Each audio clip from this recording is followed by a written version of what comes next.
What's up, everybody, and welcome back to Bolt Action Ballistics. Today I want to talk about twist rate and how it works. I brought out two guns today I want to test this out on and see what happens. My first gun here is a 223 in a New England Firearms. It does have the heavy barrel. It is a single shot break action, and this gun has a 1 in 12 barrel twist rate. And what that means is in 1 foot of barrel length we get 1 rotation of the bullet. So let's say this is a 2 foot long barrel, we'd get 2 rotations out of the bullet before it exits the barrel. But this, I believe this is a 22-inch barrel, and I got a couple different types of ammo here I want to test out to see how heavy of a bullet this gun will shoot before it starts tumbling and causes issues.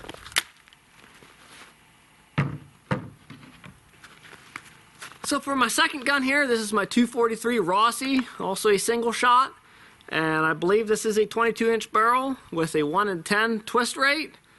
And I also just want to test this thing out, put a couple different grains of bullets through this thing, see if we can stabilize the heavier bullets or not, and we'll see what happens. Okay, so I do have a paper target set up down range. We're going to just fling a couple rounds out of these guns and see at what point we're going to have tumbling bullets. Okay, so we're going to go ahead and start with the 223. We're going to fire a standard 55 grain full metal jacket first.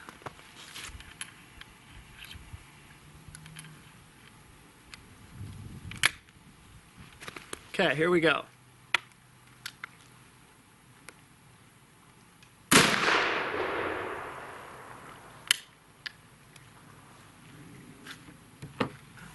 Okay, we made a nice little hole right there. Looks like we did pretty good.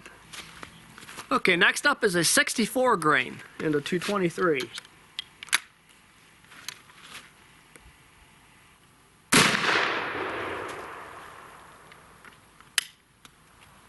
Okay, so that was our 55 grain, 64 grain, and yep, it did go sideways. Okay, so for our last bullet for the 223 is a 68 grain hollow point.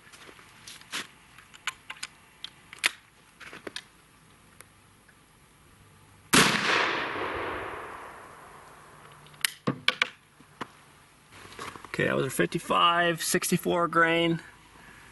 There was a 68 grain, again sideways. Okay, so now we're going to switch over to the 243. Now we're going to start out with our 100 grain, just a standard hunting round soft point.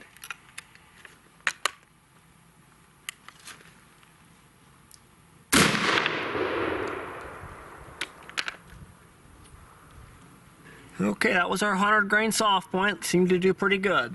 Okay, so next up is a 107 grain hollow point. This is the one I'm curious about to see if it's going to stabilize.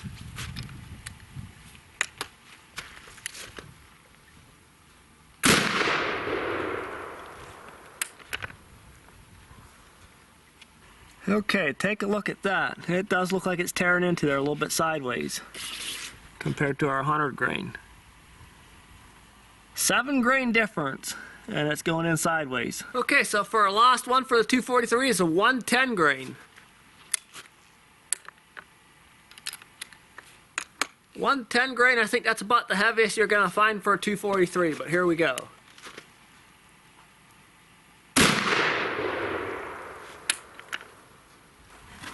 Okay, so for 243, 100 grain, pretty good. 107 grain, going a little bit crooked, and here's our 110 grain. That's cutting through there pretty good. Okay, so there we have it. We definitely can tell 7 grain heavier bullet can make a big difference on our 243. And even with our 100 grain bullet with the 243, I've noticed that it's hard to get a good group at 100 yards. You can't get a good group at all. I'm curious to see if we were to shoot 80 grain bullets out of this gun, if we get better groups. Those are some tests I want to do in the future. See, maybe some of them lighter bullets might be better for this gun with the 1 in 10 barrel twist. I think most bolt action 243s come with a 1 in 9, and that can make a big difference on your accuracy. But yeah, definitely with this 223, I knew we were having problems with 55 grain bullets and heavier. It just wouldn't group good with 55 grain bullets, and anything heavier than that we were going sideways through the target and not good results at all.